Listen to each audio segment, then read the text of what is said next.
오늘도 좋은 날 되시길 바랍니다. 복된 날 되시길 바랍니다. 기도하기 좋은 계절. 아멘도 안 하시네. 예배하기 좋은 계절, 전도하기 좋은 계절, 아멘. 충성하기 좋은 계절인 것 같아요. 놀러 가기 좋고, 꽃 구경 가기 좋고, 등산 가기 좋고, 뭐 그런 계절이, 그 계절이 아니라 우리 신앙생활 잘해서 하나님을 감동시키고 하나님의 은혜 받는 우리 모두가 되어졌으면 좋겠습니다. 19세기까지만 해도 그 인류의 그 발전을 어떤 과학이나 아니면 이성이나 어떤 합리적인 정신으로 이제 무한정 발전을 기대해 왔었습니다. 왜냐하면 그렇게 아주 아무 일 없이 잘 발전해 왔고 또 성장해 왔기 때문에 그렇습니다. 그래서 과학과 이성과 합리적인 정신을 통해서 무한정 발전할 것을 인류가 그렇게 생각을 하고 그렇게 기대해 왔습니다. 그러나 20세기 들어서 우리가 잘 알듯이 1차 세계대전을 거치고 또 2차 세계대전을 거치면서 수많은 인명살상이 이루어졌습니다. 그리고 수많은 문명들이 파괴됐습니다. 이렇게 인명살상과 문명 그 파괴 속에서 일어난 철학이 하나가 있으니 이 철학을 일컬어서 실존 철학이라고 얘기를 합니다. 이 실존 철학은 인류 문명이 좌절되고 수많은 사람이 절망을 체험하면서 거기에 대한 내면의 반응으로 일어난 하나의 철학, 이걸 가리켜 실존 철학이라고 얘기를 합니다. 그 실존 철학에서 사용하는 용어가 하나 있어요. 그 사용의 용어가 뭐냐면 한계 상황. 그래서 오늘 주보에 설교 제목을 한계 상황이라고 적어봤어요. 실존 철학에서 사용하는 용어, 이 한계 상황. 이 한계 상황이란 인간으로서는 도저히 넘을 수 없는 벽을 가리켜 한계 상황이라고 얘기를 하잖아요. 근데 이 실존 철학에서는 그런 한계 상황의 내용을 5가지로 요약을 합니다. 첫 번째, 생로병사. 사는 것과 늙는 것과 병드는 것과 죽는 것. 이게 한계상황이래. 인간의 힘으로 감당할 수 없는 이 한계 상황. 그래서 첫 번째로 생로병사를 들었고요. 두 번째, 고독. 여러분, 인간이 살아가면서 받는 고독이란 이로 인간의 힘으로 감당할 수 없기 때문에 두 번째로 고독을 뽑았고, 세 번째, 투쟁. 싸워야 하는, 그러나 인간의 한계가 있으니까 그 투쟁하는 가운데 자기 힘으로 감당할 수 없으니 이것으로 인하여 아픔을 겪고, 그래서 세 번째 투정이라고 얘기하고, 네 번째 죄의 문제. 자기 인간 스스로 이 문제 해결할 수 없어요. 다섯 번째, 방황이라고 하는 거예요. 모든 세상이 다 내 마음대로 되어지고 내 뜻대로 되어지는데 그게 되어지지 아니하니까 그것 때문에 방황하고 그것 때문에 고민하고 그것 때문에 갈등하는. 그래서 인간은 이 한계 상황의 벽을 넘을 수 없다라고 주장한 이 실존 철학, 이것이 그때만 있는 것이 아니라 오늘날도 뭐 정치, 경제, 사회 여러분 흔들릴 모습 많이 봤죠? 똑똑한 사람들 아닙니까? 그 사람들. 그러나 그 이 세상적인 지식 가지고도 이 문제 해결할 수가 없잖아요. 그래서 맨날 찌그럭찌그럭한 모습 우리 보고 있어요. 또 인간사, 세상사에서 발생하는 각양각색의 크고 작은 문제들 때문에 여러분 있잖아요, 그죠? 먹고 사는 문제, 뭐 자식 농사 문제, 또 더 나가서 또 뭐 성공과 출세 문제. 내 마음대로 되어진 세상 같으면 얼마나 좋겠습니까마는, 그러나 이런 크고 작은 문제 때문에 너나 할 것 없이 모두가 절망적 상황에서 어찌하면 좋을까? 이리 하면 좋을까? 저리 하면 좋을까? 자신들의 이 한계 상황을 극복하려고 수많은 사람들이 수많은 노력을 하지만 오히려 더 침몰해가는 그런 현실 속에서 많은 사람이 몸부림치며 어찌하오리까 탄식하는 그 모습이 너나 할 것 없이 많이 가지고 인생을 살아가고 있잖아요. 바울도 로마서 7장 24절에 오호라 나는 곤고한 사람이로다. 예수 믿는 것조차도 내 마음대로 할 수 없어. 오라나는 곤고한 사람이로다, 이렇게 탄식을 합니다. 그래서 바울이 이러한 한계 상황에서 절망을 하지만, 그러나 그는 인간 한계 상황을 신앙 상황으로 바꾸어 가더니, 여러분, 이 문제, 이 한계 상황의 문제가 로마서 7장 24절에는 오라나는 곤고한 사람이라고 얘기했다고 7장 25절에 보니까 하나님께 감사하리로다, 이렇게 바뀌어버리는 거예요. 오라 나는 죽을 사람입니다 라고 하다가 아이고 하나님 감사합니다, 이렇게 지금 바뀌었단 말입니다. 왜요? 한계 상황을 신앙 상황으로 바꾸었더니 그렇게 되어지더란 얘기죠. 그래서 인간의 한계 상황에서 내 힘, 내 능력 가지고 살아갈 수 있느냐? 여러분, 이건 아닙니다. 절망입니다. 인간 한계 상황을 신앙 상황으로 바꾸어서 하나님을 의지하니 하나님이 일하시더라. 이게 우리 신앙인의 모습이에요. 그래서 조엘 오스틴이라고 하는 사람의 긍정의 힘이라고 하는 책에서 보면, 인간이 어떤 힘이나 마음으로 한계 상황을 극복할 수 있는 것이 아니라 하나님이 주시는 힘으로, 하나님이 주시는 능력으로 인간 한계 상황을 극복할 수 있다라고 소개를 하면서 뭐라고 얘기하는가 하면, 인간의 마지막은 하나님이 인간의 문제를 시작하는 시간이다, 그렇게 이야기를 했어요. 누군가요? 바로 이 사람입니다. 이 사람, 조엘 오스틴이라는 사람, 긍정의 힘이라고는 이 사람이 쓴 책에 보면 이런 얘기했어요. 인간의 한계 상황은 인간의 힘으로 될 수 없고, 잘 되는 비결이 뭐냐? 하나님을 의지하는 것이다, 이렇게 얘기했어요. 마음속에 걱정 없는 사람이 어디 있겠어요? 근심 걱정만 해. 이 근심 걱정을 몰아내는 방법이 뭐냐? 하나님을 의지하고 하나님을 일하게 하는 것이다. 우리 신앙생활 바로 그거. 우리 아까 자는 기도하셨잖아요. 우리가 기도하면 하나님이 응답하시고, 우리가 기도하면 주님이 내 일을 위하여 일을 하시는 줄로 믿으시기를 축원합니다. 오늘 본문에 우리가 너무 잘 아는 내용이죠. 마르다 마리아 가정에 그 오라비가, 나사로가 병들어 죽었어요. 짐작하건대 부모는 안 계신 것 같고, 아마도 나사로가 이 가정의 가장이 되어서 또 누이들과 함께 살아가는 중에, 참 이 나사로가 세상을 떠났으니, 마리아 마르다 오라비를 잃었으니, 여러분, 세상에 이보다 더 큰 슬픔이 어디 있겠어요? 이 가정에 한계 상황이 왔다는 이야기지요. 그래도 오빠 때문에 살고 오라비 때문에 그래도 이렇게 우리가 살아가는데, 그 오라비가 갑자기 세상을 떠나시니 그 가정의 슬픔이 무엇으로 여러분 이 이야기할 수가 있을까요? 근데 그 나사로가 죽어 이미 장사 지낸 지가 나흘이 지나는 어느 날에, 너희들이 하늘이 꺼지고 땅이 무너지는 것 같은 한계 상황에 놓여져 있을 때 주님 찾아오셨어요. 마리아 마르다가 슬피 울며 안타까워 하시자 성경에 보니까 주님도 함께 우시다가 비통한 마음으로 무덤에 나가서 돌을 옮겨 놓으라, 그렇게 이야기하시는 거예요. 이때 마르다가 하는 말이, 주님 지금 무슨 말씀을 하고 계세요? 이미 죽은 지가 나흘이 되어서 벌써 냄새가 나고 있는데 어찌 돌물을 옮겨 놓으라고 하십니까? 라고 이야기하자, 그때 주님이 내가 믿으면 하나님의 영광을 보리라 하지 아니하였느냐? 돌을 옮겨 놓아라. 돌을 옮겨 놓으니 나사로야 나오너라. 주님이 부르시니까 죽은 나사로가 배로 동인 채로 나오게 되어지고, 풀어놓아라 하시니 그 나사로가 사는 것을 성경에 보니까 예수가 하신 그 일을 본 사람이 많은 유대인들이 예수를 믿더라, 그렇게 기록을 하고 있어요. 나사로야 나오너라. 배로 동인 채로 나오자 풀어놓아라.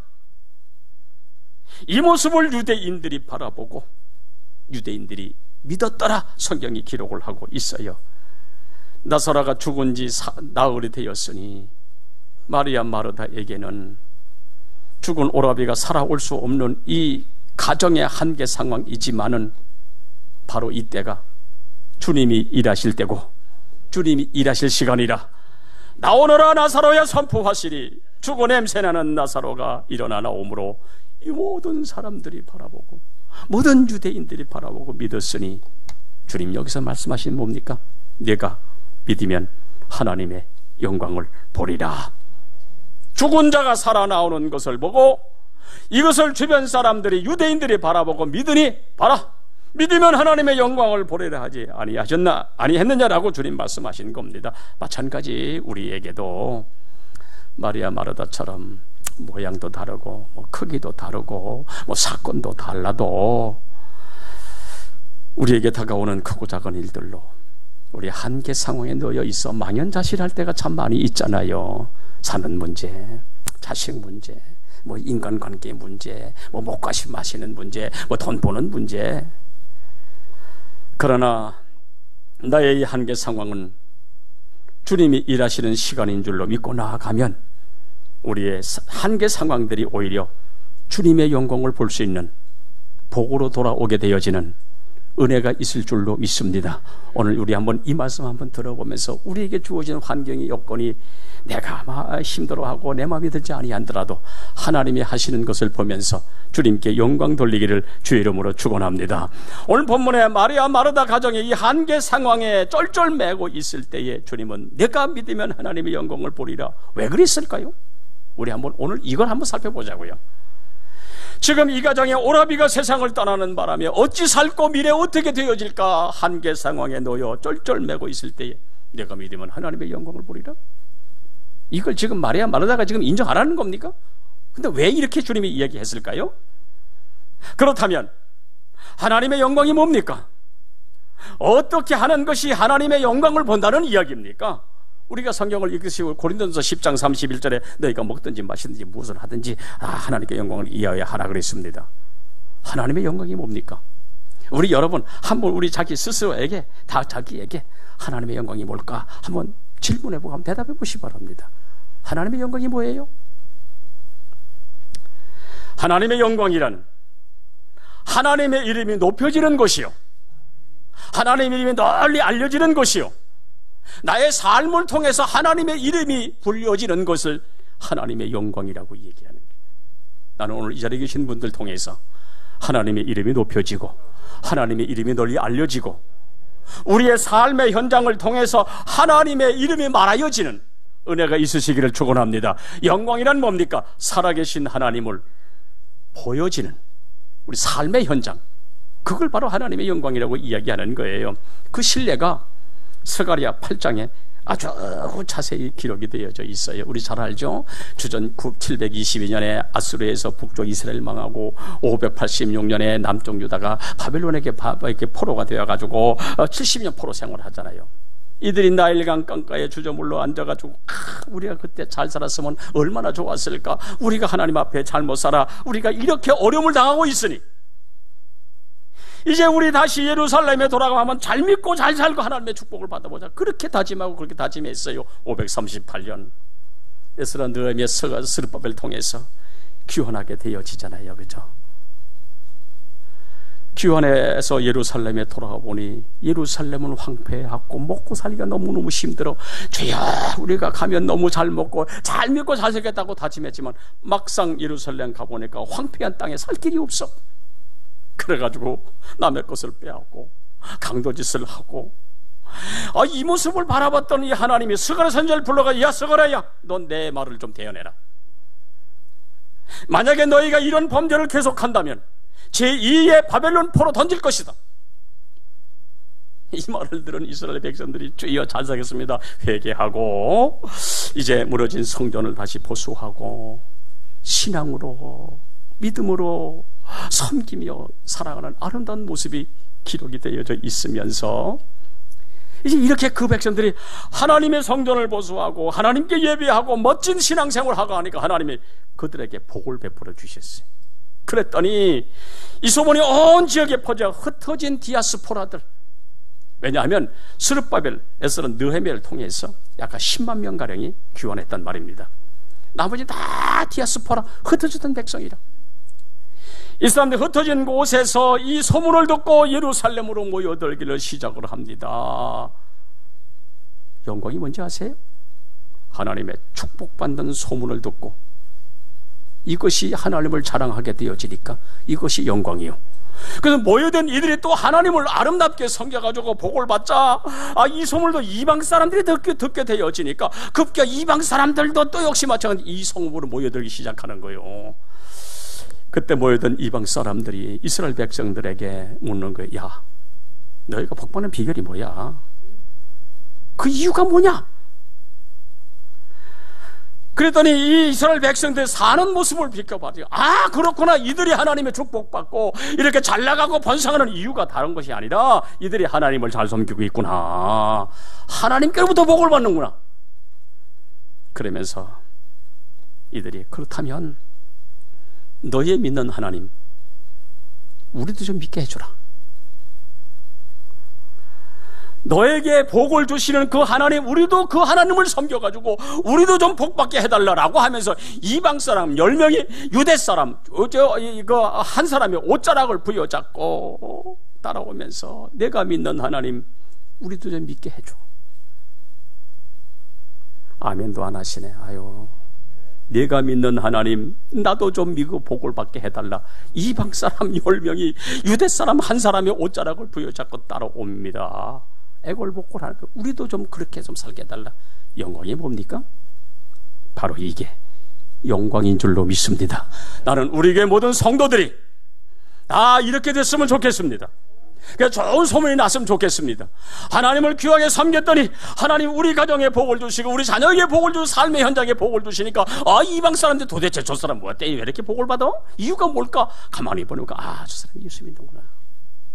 그래서 그 사람들 때문에 그 사람들이 우리를 보고 교회를 찾아와 예배드릴 수 있다라고 한다면 이것이 하나님의 영광인 줄로 믿습니다. 예수 믿는 우리가 세상 살아가며 하는 일마다 잘 되고 하는 일마다 형통하고 사업도 잘 되고 가정도 행복하고 자녀도 잘 되고 먹고 마시는 것도 잘 되고 아멘. 여러분 이게 우리 예수 믿는 사람들의 자랑거리 아니겠습니까? 세상 사람들이 우리들을 바라보며 아이고 저 사람들은 왜 이렇게 들어가도 잘 되고 나가도 잘 되고 왜 그럴까? 가만히 보니까 이 사람들이 예수 믿는 사람들이로구나. 아이고 이 사람들이 평안교회 성도로구나. 좀 아멘 좀 하세요. 좀 그 잘되는 이유가 하나님 때문이라고 하니 우리도 믿어보자. 이게 하나님의 영광이에요. 이게 여러분 스가랴 8장에 기록이 되어 있단 말이죠. 그런데 우리의 삶이 그렇지 못해. 아이고 내 꼬라지 바라보니까 나 예수 믿을 생각 아주 전혀 없어 라고 한다면 여러분 이건 아니잖아요. 내가 예수 믿고 교회에 나가 하나님 섬기는 이런 축복을 받는구나. 그렇다면 내가 믿는 하나님 나도 한번 믿어보자. 아이고 형님 동생 아우 친구 내가 다니는 교회 어디야? 나도 한번 가보자. 아멘. 난 여러분들이 그랬으면 좋겠어요. 왜? 복을 많이 받으니까 하나님의 복을 많이 주시니까 내 주변 사람이 감동받는 거예요. 아이고 그래 저희가 이렇게 예수 믿으니까 이렇게 잘 되는구나. 그들이 우리 옷자락을 부여잡고 내가 다니는 교회 나도 한번 가자 한번 해보자. 우리 한 사람 한 사람의 옷자락을 부여잡고 안 믿는 사람 10명이 따라오면 아까 우리 장로님 뭐라 그러셨어요? 이 교회 빈자리겠죠? 우리 한 사람 한 사람의 옷자락을 부여잡으면 10명이 우리 옷자락에 부여잡으면 이 사람은 채워집니다. 이게 바로 영광이라고 하는 거예요. 영광. 우리 5월 21일 블레싱 데이 할 때 안 믿는 우리 가족, 친구, 이웃들이 우리를 따라 오게 되어지면 이 자리는 채워지게 될 것이고 그들이 와서 보면 그래 내가 믿는 하나님 여기 계시는구나. 그래서 네가 예수를 믿는구나. 여러분 이게 영광이 되어야 될 줄로 믿으시기를 축원합니다. 그러므로 여러분 우리가 예수 믿기 때문에 모든 범사가 잘 되어서 이방 사람이 부러워하고 이방 사람이 감동을 받고 아이고 형님 동생 아우들이 따라오려는 이런 일들이 우리 블레싱 데이에 일어날 수 있다고 한다면 첫 번째는 하나님께 영광이고 두 번째는 이 자리가 꽉 채워지는 역사가 일어나게 될 줄로 믿으시기를 축원합니다. 대충 믿고 그리스도의 향기를 나야 함에도 불구하고 그리스도의 악취를 풍기고 세상을 다리고 살아간다면 여러분 이런 일이 일어날 수 있겠어요?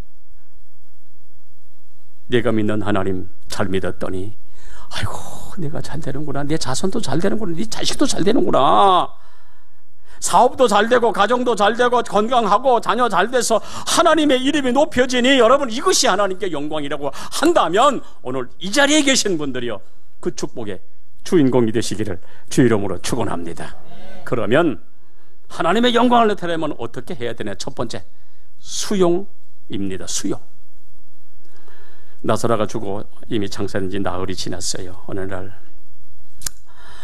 참 땅이 꺼지는 그런 안타까운 인간 한계 상황이 있을 때 주님 오셔서 무덤을 막고 있는 돌을 옮겨놓으라 그렇게 말씀을 하시네요. 그때 말하다가 아이고 선생님요, 이미 썩어 냄새나고 있는데 이게 가당치나 한 것입니까? 아이고 주님이 오시려면 내 오라비가 죽기 전에 일찍 오셔서 살려주시지 뭐 가로놓게 오셔가지고 무덤 문을 옮겨놓으라. 아이고 죽은 자가 어찌 살겠습니까? 뭡니까? 믿지 못하겠다는 얘기거든요. 그럴 테지요.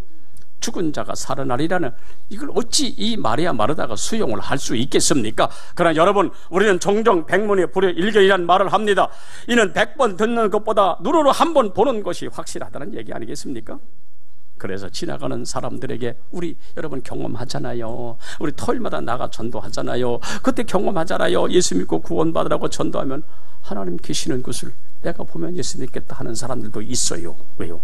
안 보이니까. 한마디로 예수님을 자기의 눈으로 똑똑히 보아야 믿겠다는 사람 아닙니까? 그러나 예수님이 눈에 보이지 아니한다 할지라도 성경을 보니까 믿어라, 믿으면 역사가 일어날 것이다.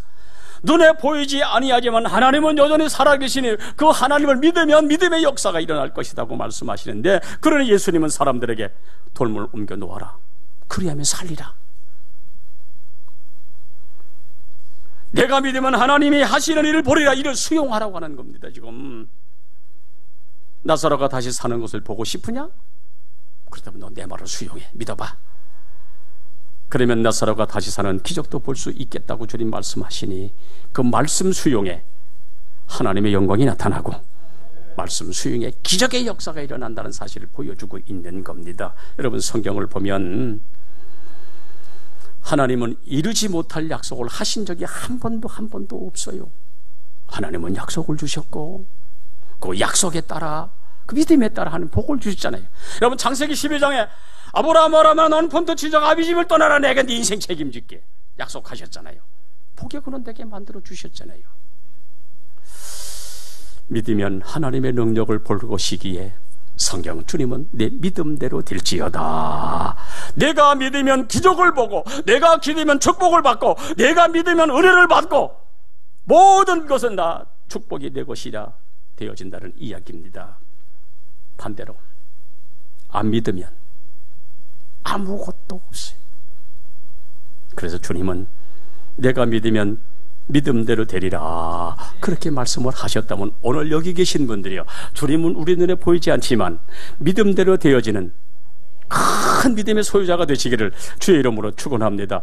그렇습니다. 여러분이요, 예수 말씀대로 믿으면 사는 역사가 일어나는 거예요. 내 영혼이 살고 내 육신도 살고 가정도 살고 자녀도 살고 사업도 살고 직장도 살고 생업도 살고 아멘 할 때까지 내가 할 거니까 이웃도 살고 교회도 살고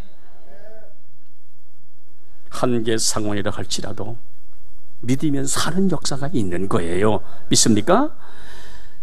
17살에 신안군 중도라고 하는 섬에 시집을 간 한 여인이 있어서 17살이니까 지금 뭐 17살 같으면 애 아닙니까? 그죠? 고등학생 정도밖에 안 되죠. 근데 이 17살 된 이 신부가 시집을 가보니까 남편이 없어. 아니 남편은 다른 여자하고 이미 살림 차려서 나가버렸어. 나 같으면 이거 들어 못 사겠다 아마 돌아올 거예요. 그러나 그 여인은 생갑으로 19년 동안, 몇 년 동안? 19년 동안. 그럼 그 나이가 몇 살일까? 그렇죠. 36대인데, 그죠? 아니, 그 19년 동안 그 신랑도 없는 그 집에서 시부모를 모시고 살아가고 있으니 정신 나간 사람입니까? 이게 제대로 된 사람입니까? 얼마나 힘들었던지 고통과 슬픔에 견딜 수가 없어가지고 아이고 이 같은 세상 삶을 뭐하노 스스로 세상을 마감하려고도 했어요. 모진 목숨 스스로 목숨을 끊을 수 없는데 19년의 세월이 흘렀어요. 시부모가 다 돌아가셨어요. 신랑도 없는 그 집에 있을 이유가 하나도 없잖아요. 그래서 이 여인이 목포에 있는 오빠 집에 가가지고 생계를 위해서 바느질을 하면서 먹고 사는데 그때에 전도하는 여인을 통해서 복음을 받았어요. 우리가 전도하는 이유가 뭡니까? 지금도 세상에 모양과 크기는 달라도 그렇게 어렵게 살아가는 사람이 많이 있고 무엇인가 좀 아마 이 머리카락이라도 좀 잡으려고 이 새끼라도 하나 새끼줄이라도 하나 잡으려고 하는 사람들 얼마나 많은지 몰라요. 이 여인이 바로 전도 부인에게 전도를 받았어요. 그리고 하나님을 섬기게 됐습니다. 어느 날 이 여인이 교회 나가서 목사님의 설교를 듣다가 아이를 낳지 못하던 소방받은 여인도 하나님을 만나면 축복의 인생이 되고 하나님 만나면 구원 얻는다는 이 말에 이 여인이 거기서 그냥 꼬꾸라져 버렸어요. 왜? 자기 이야기니까. 19년 동안 남편도 없는 집에 시부모 모시고 살아가는 여러분 그게 쉽겠어요? 얼마나 꼬꾸라져가지고 통곡을 하고 울었습니다. 그리고 그 여인은 하나님을 만나서 자기 한계 상황을 믿음으로 승화시키기 시작을 하는데 경성 성서 학원에 들어가서 성경 공부를 하고 여전사가 됐어요. 그리고 나서 자기가 핍박받았던 중도로 다시 돌아가 거기 전도하고 주변에 모든 섬들에 다니면서 교회를 세우고 예수 사는 전도자가 됐어요. 그래서 그녀는 소방맞은 초라한 과부가 아니라 예수 만나 현실을 수용하고 자기를 핍박하고 조롱하던 신안군민 일대를 다니면서 하나님을 소개하니 이제 그녀는 신안군 일대의 영적인 어머니로 존경받는 사람으로 살았어요. 사랑하는 여러분들이요, 예수 만나면 됩니다. 예수 만나면 사는 역사가 있는 줄로 믿습니다. 바로 이 여인이 1950년에 10월 5일에 공산군에게 붙잡혀 순교를 당했던 문준경 전도사님, 그분이 순교당한 순교지 제가 다녀왔어요. 신안군에 있는 문준경 전도사님의 순교지 여러분 한번 시간에서 한번 다녀보세요. 참 감동받습니다. 그분이 묻힌 묘지가 저기에 있고요, 그분이 순교한 기념관이 저 속에 있는데 그분이 어떻게 살아왔는지, 그분이 어떻게 예수를 만났는지, 그분이 어떻게 예수를 전했는지, 그분이 어떻게 교회를 세웠는지, 그분이 어떻게 순교했는지 저 안에 전부 다 있습니다. 바로 저 기념관입니다. 이분이 문준경 전도사님이 영향을 받아가지고 우리 잘 알죠. 이성봉 목사님, 그리고 이인재 목사님, 김중곤 목사님, 이만신 목사님, 아주 한국의 유명한 목사님들이 이분의 영향을 받아서 목사가 돼서 목회했던 놀라운 역사가 지금 우리 한국 기독교사에 남아 있습니다. 저분이 한 바닷가에서 1950년 10월 5일에 공산군들의 죽창으로 순교를 당하는 그 모습, 공산당 죽창에 쓰러진 순교자 문준경 전도사. 사랑하는 우리 여러분들이여, 내가 만나는 환경들이 내게 고통스러운 환경이라 할지라도 예수를 만나면 현실을 수용할 수 있고, 현실을 수용할 수 있으면 믿음의 역사가 일어나게 되는 줄로 믿으시길 축원합니다. 우리 믿음의 능력이 뭡니까? 어려운 한계 상황 만나 아이고 죽겠다, 아이고 나는 못 살겠다가 아니고, 한계 상황을 만날지라도 주님이 계시니 내 인생 멋지게 될 거야. 믿음으로 극복하면 그대로 되는 줄로 믿으시기를 축원합니다. 죽은 자를 살리신 예수께서는 능치 못함이 없으십니다. 죽은 자를 살리신 예수님이 못하실 일이 어디 있겠습니까? 죽은 자를 살리신 주님이 우리에게 못 주실 것이 무엇이 있겠습니까? 죽은 자를 살리신 주님이 우리의 못 고칠 병이 어디 있겠습니까? 할렐루야. 주님은 다 하실 수가 있는 줄로 믿습니다. 그러므로 믿으면 믿음으로 될 줄로 믿고 환경을 믿음으로 수용하십시오. 그러면 바로 그 자리가 하나님의 영광을 보게 되는 귀한 자리가 될 줄로 믿습니다. 두 번째로 확신입니다. 확신. 주님은 모인 사람들에게 죽은 지 나흘이나 되는 썩은 냄새나는 나사로 무덤에 다가가서 나사로 무덤을 옮기라고 이렇게 이야기하지만, 여러분, 아무도 나사로가 다시 살아날 줄을 믿는 사람은 아무도 없는 거예요. 그렇잖아요. 마리아도 마르다마저도 아이고 주님이 이미 죽은 지가 나흘이 됐어요. 썩어 냄새가 납니다. 아이고 오라비가 죽기 전에 선생님 오셨다면 혹시나 모르겠지만은 이미 죽어 무덤에 썩고 있기 때문에 산다는 것은 이건 불가능한 겁니다. 여기 가만히 보면 인간의 논리와 상식이 개입이 되어 있어요. 그죠? 아니 죽은 자가 어찌 살아나겠습니까? 상식으로 맞는 말이잖아요. 이미 죽은 지가 나흘이 되어 냄새가 나는데 어찌 살아날 수 있겠습니까? 인간 논리와 인간 상식에 맞는 말이에요. 그러나 틀린 말입니다. 왜냐하면 하나님은 우리에게 요구하시는 것은 상식을 요구하는 것도 아니요, 인간 논리 요구하는 것도 아닙니다. 반신반의도 아니고요, 적당히 믿는 것도 아니요, 설마도 아니요, 되어질까도 아닙니다. 내가 믿고 확신한다면 내 믿음대로 되리라. 바로 이게 신앙입니다. 오늘 수많은 사람들이 가지고 있는 이 신앙, 추상적인 개념이 있어요. 그래 하나님이 계시다고 하니까 있을 거예요. 하나님을 믿음의 지식의 대상으로 생각하고 있는 거야. 그래 옛날에 그런 일이 있었다더라. 이런 개념을 가지고 있단 말이죠. 그래서 주일날 교회 와서 예배 드리면, 다시 말하면 추상적인 개념을 가지고 하나님이 있다고 하니까 뭐 있겠지, 뭐 이런 추상적인 개념을 가지고 교회 와서 예배 드리면 아이고 어떤 사람은 마음이 편하더라, 기분이 좋더라. 여러분, 예배 드리러 오는데 무슨 마음이 편하기 위해서 옵니까? 기분 좋게 하기 위해서 옵니까? 아니요. 어떤 사람 아이고 주일날 빠지면 아이고 찝찝해, 기분이 좀 안 좋아, 무슨 일이 일어날 것 같아. 그렇습니까?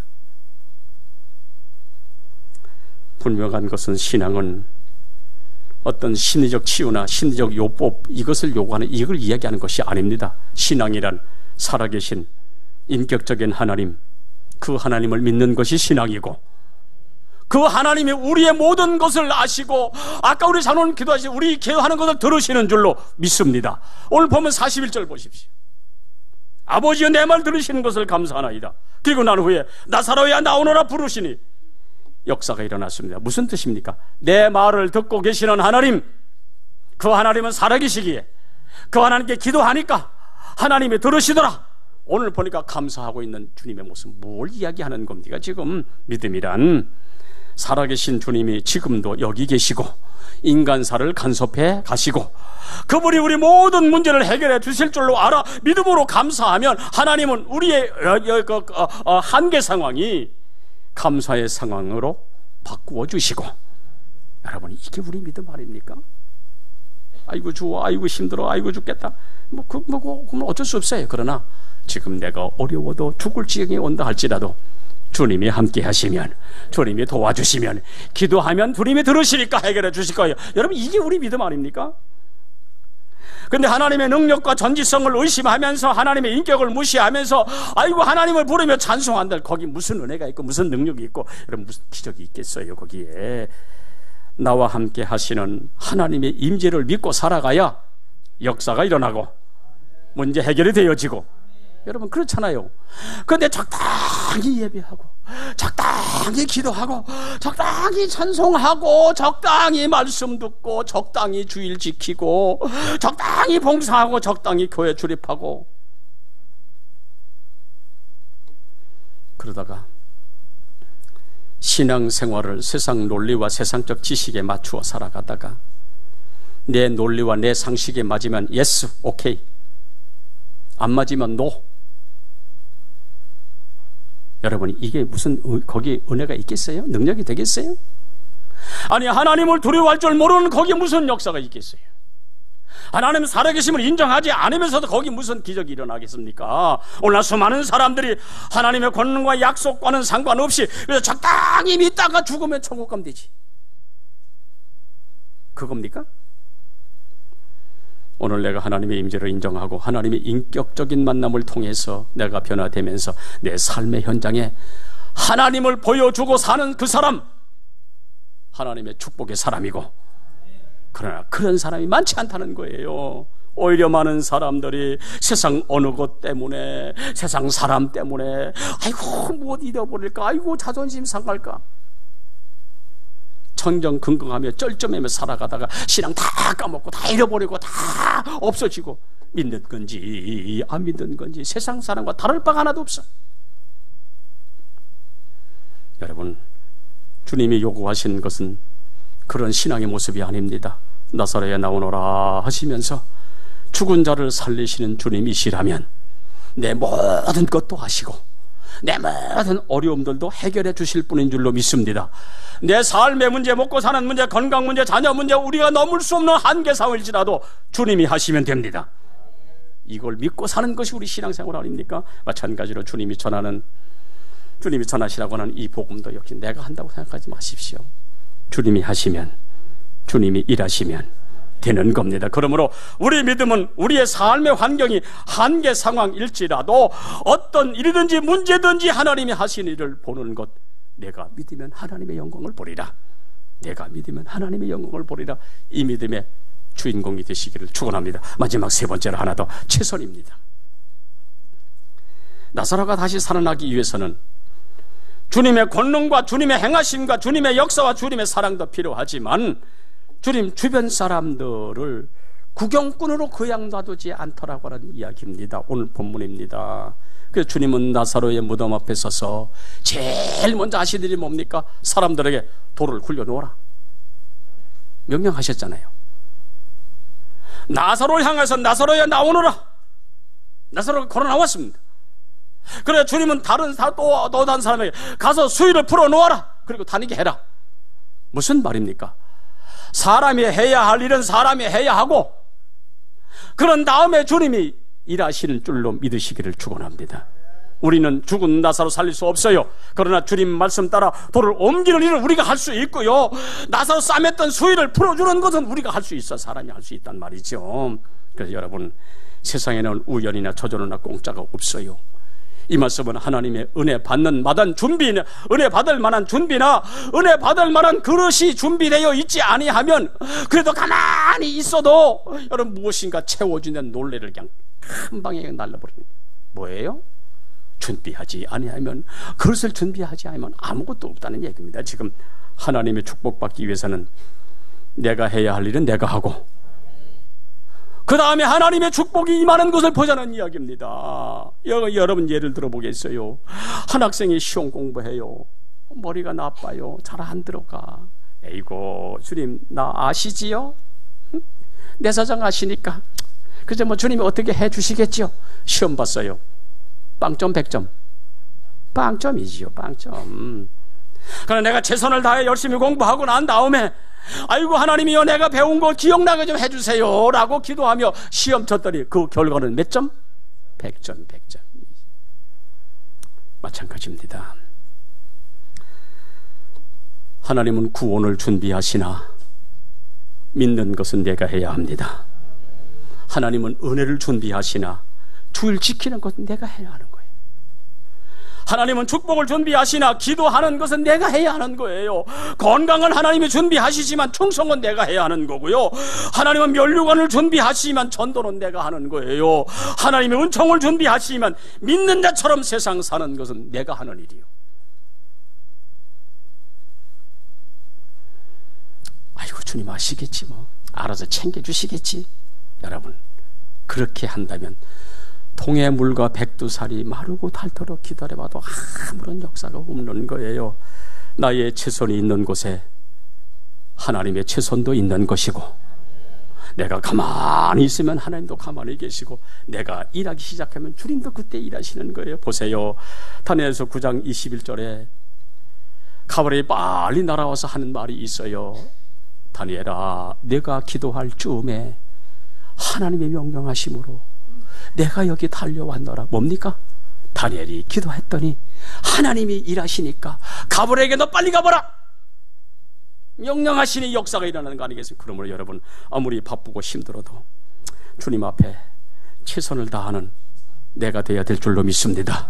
내가 수용해야 할 것은 내가 수용하고, 내가 굴려버려야 할 것은 굴려버려야 하고, 내가 풀어야 할 것은 내가 풀어야 합니다. 무엇이든지 너희가 땅에서 매면 하늘에서 매일 것이요, 무엇인지 땅에서 풀면 하늘에서도 풀리리라. 마태복음 18장 여러분 18절에 주님 말씀하셨잖아요. 내가 믿으면 하나님의 영광을 보리라 말씀하신 주여, 우리 인생사 한계 상황이 있다 할지라도 여러분 꼭 기억하십시오. 하나님은 살아계십니다. 말씀을 수용하시기 바랍니다. 나와 동행하심을 확신하시기 바랍니다. 내가 하는 모든 일들 속에서 믿음으로 내가 최선을 다하면 그 최선에 하나님이 힘 주시고, 하나님이 능력도 주시고, 하나님의 축복을 부어주실 줄로 믿습니다. 그 축복의 주인공이 되시기를 축원합니다.